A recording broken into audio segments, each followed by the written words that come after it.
Okay, so studio speakers. Interesting story. I've got this friend. He's into music production. He's caught the bug, and he's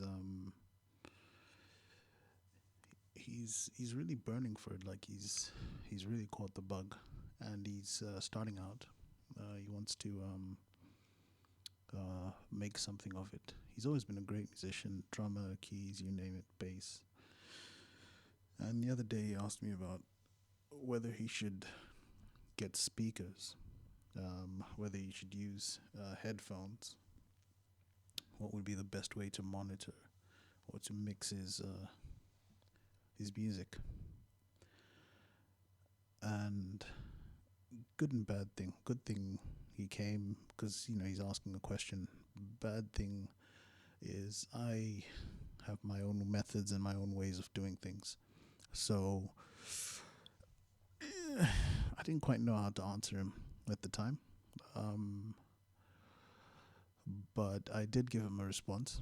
I figured I'd do a video just to sort of maybe rehash um, as a topic of interest and talk about some of the things I told him, some of the advice I gave him, because I know this is a question that will pop up every now and again.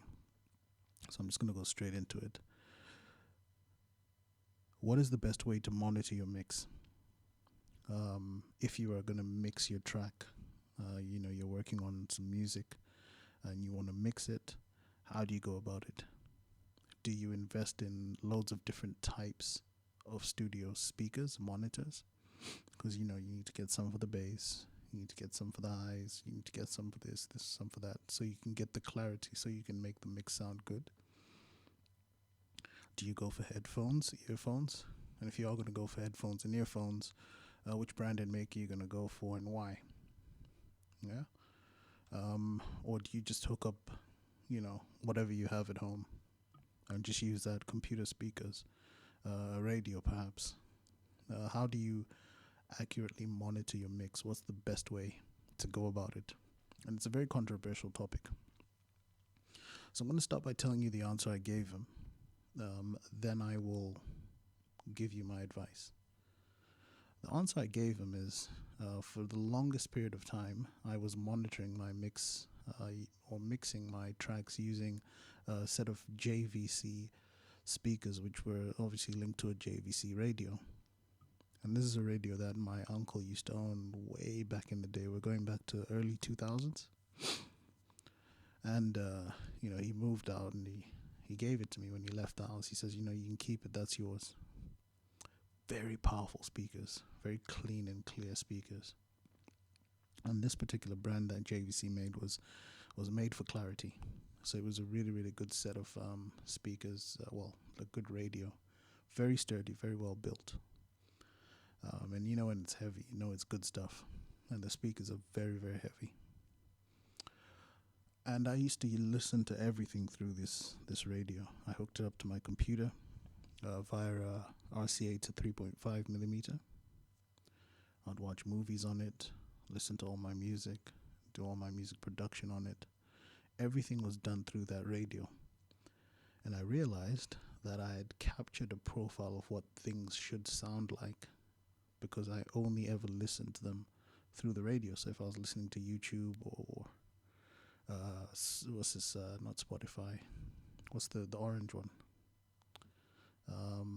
SoundCloud. I used to listen to a lot of SoundCloud. Everything was listened through, so I kind of got a reference or an idea of what it should sound like, what music or what sounds should sound like coming out of the speakers of this radio, because I'd moved from house to house, and I've had this basically since like 2000, the early 2000s, all the way up until now, and now we're in 2021.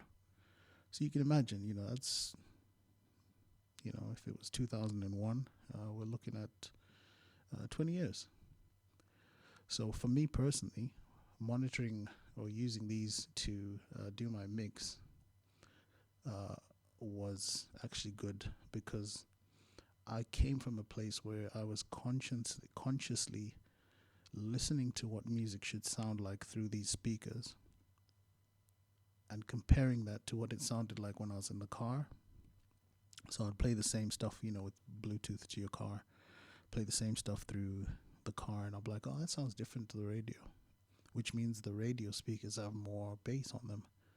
I'll keep that in mind for when I'm next mixing. And I worked on an entire album on these speakers.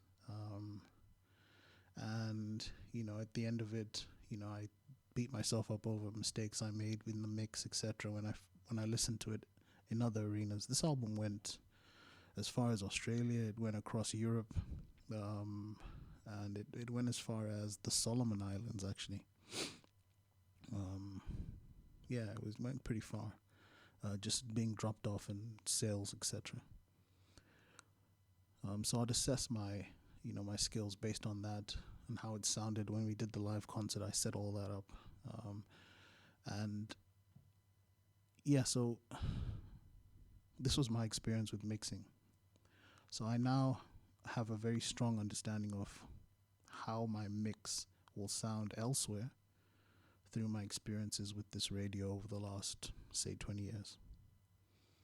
But that's a very unique situation. And at some point, I made the conscious decision to assess my abilities using this particular radio. And I told him this, and I said to him, my advice to you is at the end of the day, it doesn't matter what you pick, as long as you're aware that you know what your mix is going to sound like at the end of the day, then you're fine. So I'm going to quickly cut from there, and I'm going to go to some real life advice. So you want to buy studio monitors, right? And you walk into a shop and you see everything, KRKs, Yamaha, HS, you see Genelec, and you see all these brands that are out there. And you're thinking to yourself, okay, which one is the best? What do I go for? Is for this style of music? I mean, look at this one alone. Look at how many different brands are there. And all these shops will try and sell you stuff. They'll tell you, yeah, get the stands, but make sure you put them on top of some foam and da-da-da-da. Should I get M audio? What does my budget say? People say Mikey's great. What do I go for? And there's a lot of different brands, different types. You want to get some for your subs. Let me come away from that. You want to get some for your mixing your bass, and then you want to something to mix this, and you see a setup like this, and you think, is that the way I should go? What's the best way to go about things? And the reality of it is, at least from my point of view, it boils down to two different things. Okay? It boils down to the advice I gave my friend right at the end. What works best for you is you understanding the dynamics of the speakers, i.e. headphones you're using, okay? Because you do have the option for headphones. So it's understanding the dynamics of the headphones or the speakers you decide to go to use, and how your mix will be affected by the output from that particular set of speakers or headphones, okay? And that's the best advice you can get. And I'll explain why. So I said to you there's two real measurements for me, okay? And those two measurements are quite simple. Frequency response range. Now there's two types of speakers you can get. You can get speakers that are, how do I say this? Flat frequency response range. Now we're talking about the shape of the frequency response range. And when you say flat, it just means that at the 0 dB mark, something like this, it's pretty consistent. Or at whatever dB mark, it's pretty consistent, it's flat. So they didn't really pull out too many frequencies. And for those of you who don't understand what I'm saying is, when you buy a set of speakers, the same thing when you buy a microphone, the speakers themselves come with a manipulated sound that they produce. And what the manufacturer will do is they'll pull out certain frequencies and tuck in other frequencies, so pull those down, pull these up. And what they're doing is they're um, shaping the sound that is going to come out of these speakers. And that's what makes the difference between one set of speakers to another. That's why he's like, oh, highs and lows, bows. Because they pull up the highs and they pull up the lows. So they've got clarity and they've got the bass. And that's what makes the difference in the different brands. Now, the speakers I used to use, which was from this JVC radio, had a shaped frequency response, which meant that they, in fact, I'll use this diagram. This is better. Forget the fact that it says guitar speaker. The manufacturer JVC pulled out certain frequencies, made some louder, some quieter naturally, so that when you force music through these speakers, certain aspects of your music will be amplified. That's why you see people saying, I don't want those speakers, they don't have enough bass on them. I like listening to reggae music or reggaeton. And other people say, well, I don't like those speakers, they're too bright, they're too harsh. You want to listen to rock music through that, you'll blow your ears off. You want something that can control some of the higher frequencies so that it's not out of control. And you've got these two. In fact, here it says perfect studio monitor. This is coincidence, by the way. I didn't know this picture was going to be there. But yeah, so the JVC would have had its own shape. And when I said I understood the dynamics of the speaker, I didn't actually see the physical frequency response range with my eyes. But over time, my ears picked up on this, on how it was shaped. And what happened is I knew that, as I said earlier on, it had quite a bassy, boomy bass. It could handle its bass, whereas, say you put it in your car or whatever, and then it distorts. And you think, oh, but it sounded great, If those speakers can handle bass, when they get hit by the hard bass, they're not going to bottom out. They're going to still remain round, smooth, and clear. So those speakers could handle a beating from bass, from the bass, from the kick, from the bass. So I knew that I wouldn't have to turn it up as much. It would sound kind of dead in my mix on those speakers. But then when I took it out to the car, I'd be like, oh yeah, this is nice and punchy. I hope you understand what I mean. So as your music is going through, as soon as the bass frequencies hit here, they will start to 50 hertz. You'll see that it'll start to increase. 0 dB is at 70 hertz, and anything above 0 dB, anything at 70 hertz and higher, you'll see that the frequency of that 70 going upwards is beginning to increase as it goes.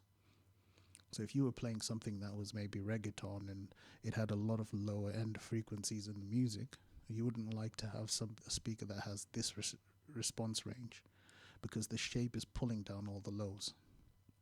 And you want that bass boom.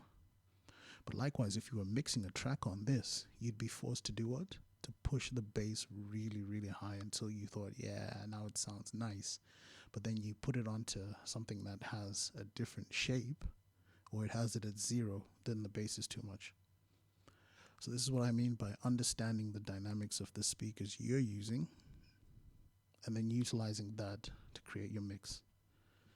Studio speakers tend to have a flat response range. So you see the 0 dB mark? It's pretty much all flat. Yeah, there'll be some shapes here and there, but it'll be pretty much flat. Likewise, I've seen people go out and they say, oh, we bought a microphone that handles feedback better. And a lot of the time your feedback will be in the higher range, mid to high range. And essentially all that it means is that microphone's frequency response range, or the shaped frequency response range, pulls down some of the main culprits.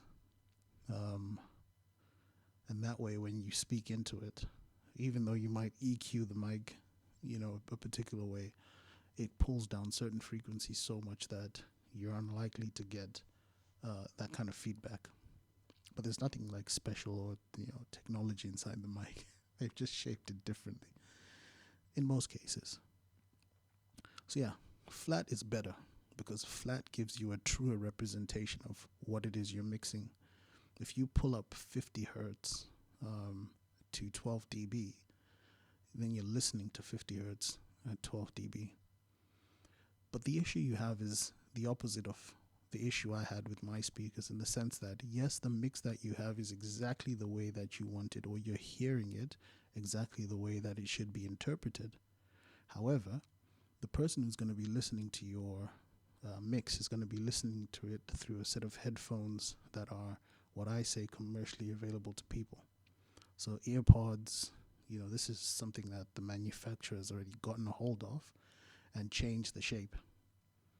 And the manufacturer has done something like this, yeah, or something like this.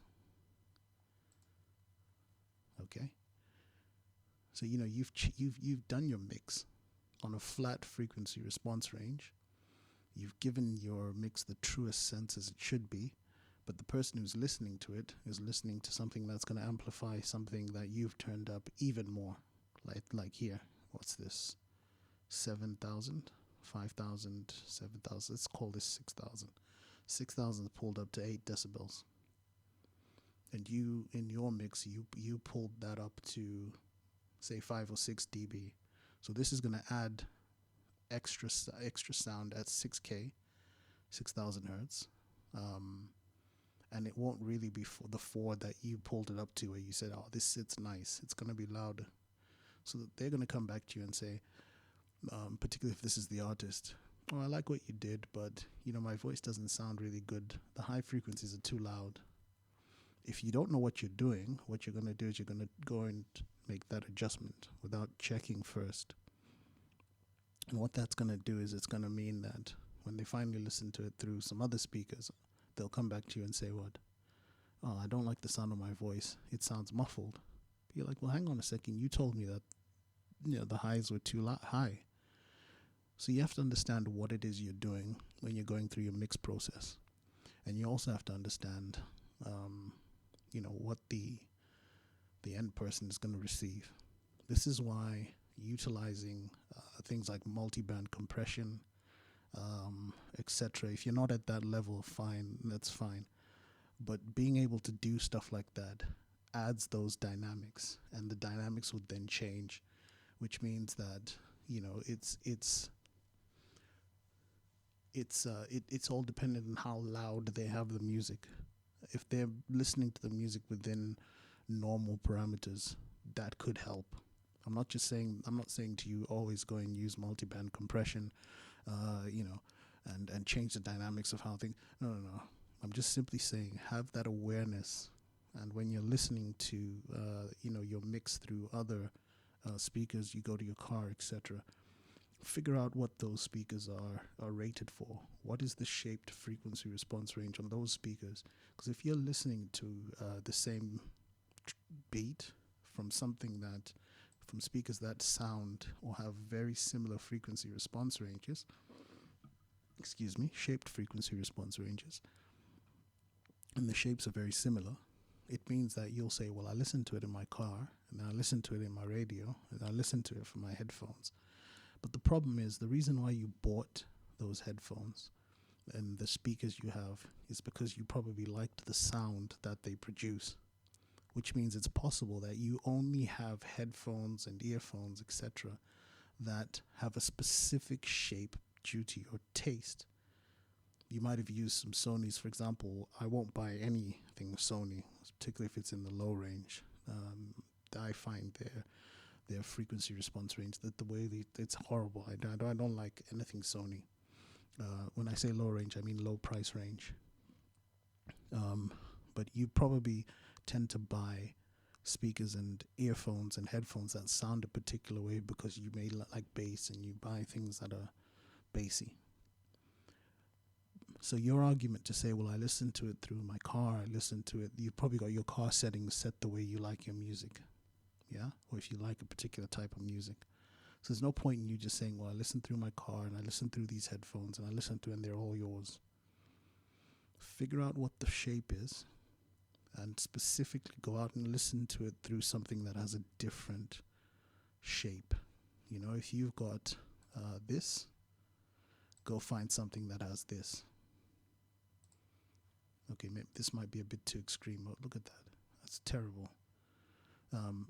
So if you mixed it on, hang on.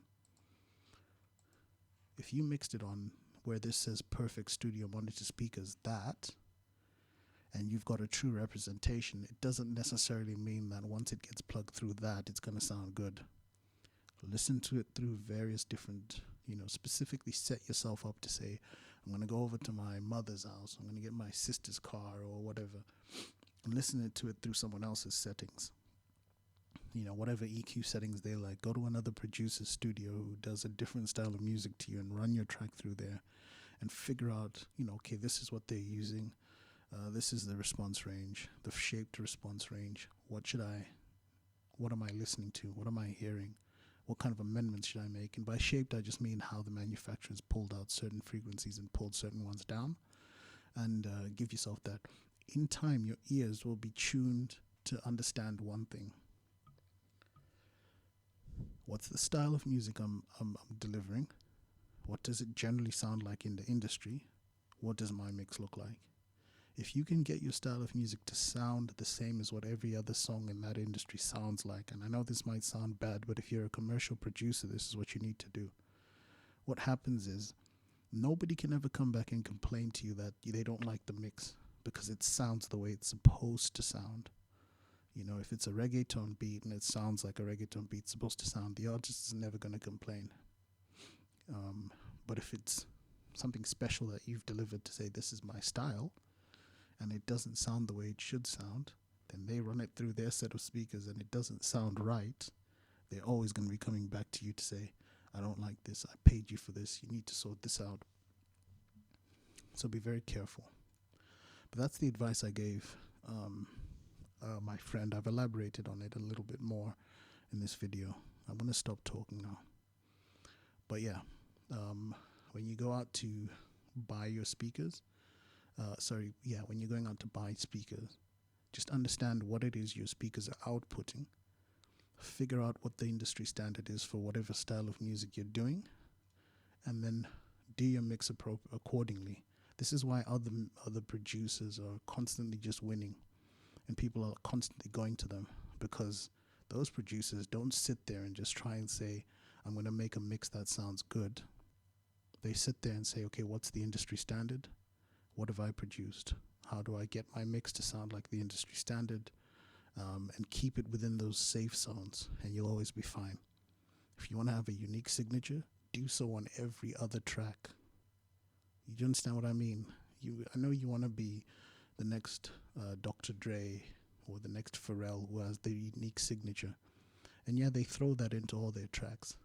But the majority of the time, they'll keep their mix within the industry standard, and every now and again, they'll pull out that one that makes you go, damn, what the heck did he put on that kick? It's not every track that you listen to that you think, yeah, you'll say the kick is bumping, but a lot of the times it's just sitting within the safe zone. And then one track, it'll be like, nah, you see, this is why Dre's the man. Or this is why, Leslie Braithwaite or Phil Tan understand what they're doing. Listen to these guys. They'll tell you a lot of good stuff. But yeah, anyway, I'm going to shut up now. I think I've spoken too much. And yeah, that's my best advice. All right. Before I go, actually, one last thing I want to say. So, in trying to sort of cater for everyone's needs, people come up to me and say, why don't you have Instagram? Why don't you have Facebook? And there are some pages that have been set up. There is a way here on YouTube in which you can, I think you have to go to the home page or whatever, and there's some icons you'll see there for Facebook and Instagram and whatever. But yeah, we started branching off, so to speak. But obviously originally this channel wasn't designed for, it's not one of those channels, hey, like and subscribe and share and do all sorts. This is just here to help as many people out as possible.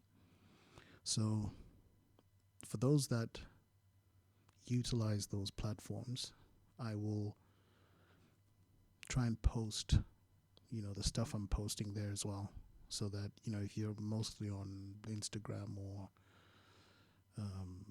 Facebook or whatever, you'll have access to the same stuff. So yeah, if that's what you want, there's ways to find it. I'm not too au fait on how to do that, to be honest.